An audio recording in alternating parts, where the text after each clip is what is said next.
Oke, selamat pagi semuanya. Pada pertemuan satu kita kali ini, kita akan mempelajari tentang pengenalan golang, percabangan, dan perulangan pada golang.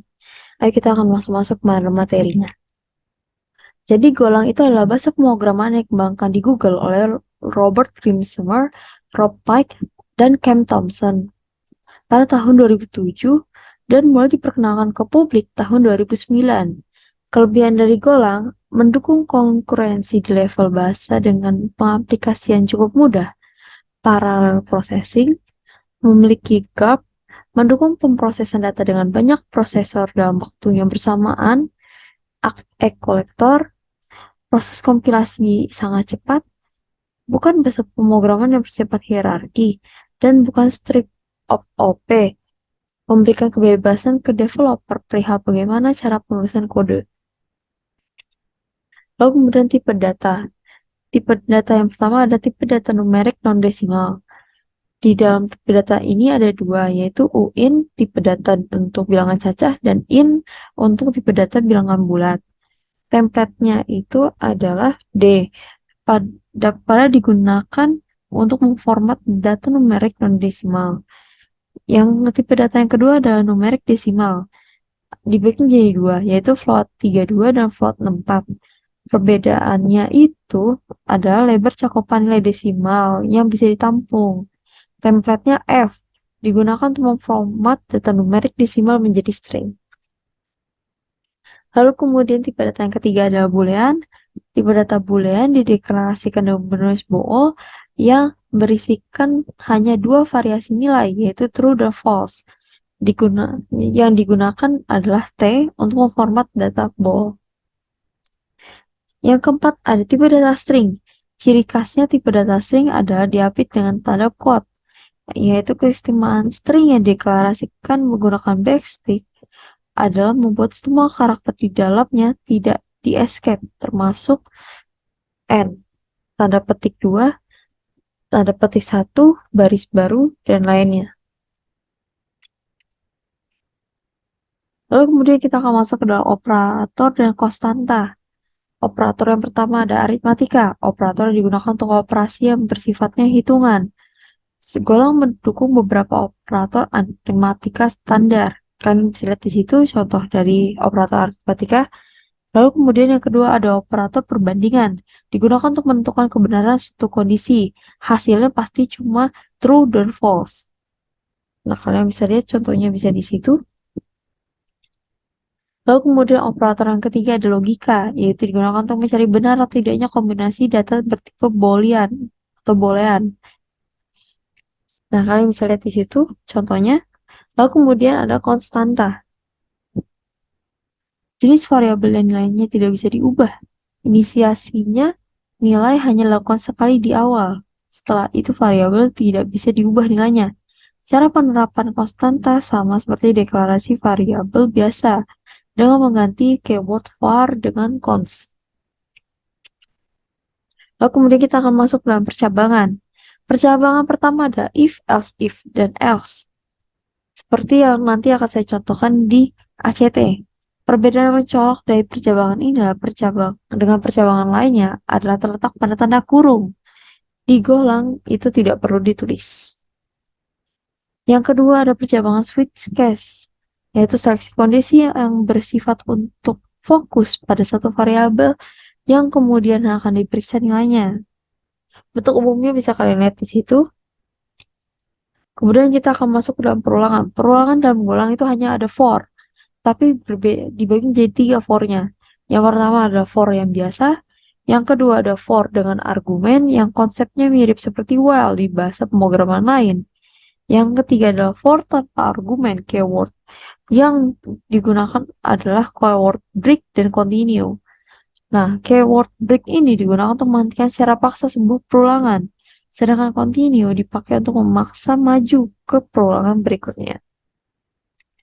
Oke, sekian materinya pada pertemuan kita kali ini. Selanjutnya saya akan menjelaskan tentang ACT. Oke, saya akan menjelaskan ACT pada pertemuan satu kita kali ini. Nah, yang pertama kita masuk dulu ke dalam VS Code. Sesuai dengan yang video yang kemarin, kalian sudah download dulu extensionnya di sini. Jadi kita pertama masuk ke dalam extensionnya. Ini saya sudah install. Nah, habis itu pas kita udah klik ini, kita klik ini selanjutnya. Nah, nanti pas kalian lihat di open editor nanti ada tulisan nih extension go. Lalu setelah itu kalian masuk ke terminal. Nah, jadi untuk Golang ini kita harus ambil dulu atau masukkan dulu extension go-nya. Caranya dengan masuk terminal lalu kemudian tulis go mode init. Nah, nama foldernya kan saya nama foldernya Golang. Jadi saya tulis di sini Golang. Nah, nanti di sini muncul nih go mode-nya. Lalu setelah ini baru kita bisa buat programnya. Pertama klik kanan, new file. Habis itu kita tulis deh, saya contohnya saya mau ambil nama programnya act1 harus ada .go. Nah, habis itu saya program deh pada act kita kali ini. Kita akan program per kita akan program variabel string dan percabangan. Ini saya udah program, jadi saya tinggal kopas aja. Nah, saya akan jelaskan program ini dari awal. Yang pertama kita harus deklarasiin package-nya kita, yaitu package main. Harus kita akan mengimport fmt. Kemudian kita akan membuat program utama yaitu function main. Lalu kita akan mendeklarasikan ujian, nama, kelas, npm dengan tipe data int dan string. Jadi perbedaan antara Golang dengan bahasa pemrograman lainnya adalah salah satunya adalah ini, yaitu cara mendeklarasikan variabelnya. Kalau seandainya Golang deklarasi variabelnya itu yang pertama nama variabelnya itu var, kemudian nama variabel yaitu contohnya ujian, lalu kemudian tipe datanya yaitu integer. Lalu kemudian juga di sini yang setelahnya itu saya mendeklarasikan variabel nama, kelas, npm dengan tipe data string. Lalu kita akan menggunakan fungsi fmt itu yaitu printf dan scanln, yaitu perbedaannya antara printf dengan printline itu adalah perbarisannya. Jadi kalau printf itu dia itu akan mencetak teks ini tanpa berpindah baris, sedangkan printline itu akan berpindah baris. Jadi kita akan menggunakan fmt.printf untuk mencetak masukkan nama, kemudian hasil yang akan kita masukkan itu akan diambil dengan perintah scanline dan dimasukkan ke dalam variabel nama yang telah kita deklarasikan sebelumnya. Sama seperti sebelumnya, kita juga akan mencetak masukan kelas, lalu kemudian datanya akan dimasukkan ke dalam variabel kelas. Lalu kita akan mencetak masukan npm, lalu kemudian variabelnya akan dimasukkan dalam variabel npm. Lalu kita akan mencetak nilai ujian, lalu kemudian data yang akan kita masukkan akan dimasukkan ke dalam ujian, variabel ujian yang bertipe data integer. Lalu kemudian untuk nama, kelas, dan npm kita akan mencetaknya secara terpisah. Kita akan mencetaknya dengan menggunakan print line, yaitu nama yang kemudian kita akan memanggil nama, isi dari variabel nama, kelas kita akan memanggil isi dari variabel kelas, dan npm kita akan memanggil isi dari variabel npm. Selanjutnya untuk nilai ujian yang telah kita masukkan, saya akan masukkan ke dalam percabangan yaitu if, else, if, dan else. Dimana dalam percabangan ini aturannya itu adalah jika ujian lebih dari 80, maka akan dicetak Anda mendapatkan grade A.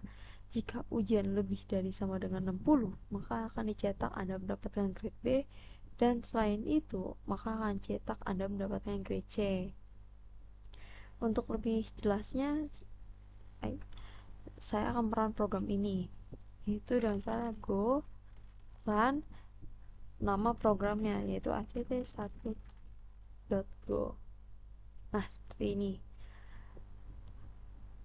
Nah, karena kita mengambil data dengan menggunakan scan line, maka tidak boleh ada spasi. Contoh, jika ada spasi nih, maka akan terjadi error. Nah, seperti ini. Maka akan terjadi error. Oleh karena itu, tidak boleh ada spasi. Contoh ya, saya masukkan namanya Sonia, kelas saya 316, NPM-nya 5145224. Nilai ujiannya, contoh saya akan menggunakan nilai ujian saya yang sebelumnya itu 80. Nah, maka akan cetak yang ini. Untuk ACT kita kali ini, saya harap untuk di screenshot bagian sini sampai ujung sini sebagai listing, dan untuk men-screenshot dari sini ya, dari go mode init golang sampai akhir sini. Oke, sekian pertemuan kita kali ini. Terima kasih.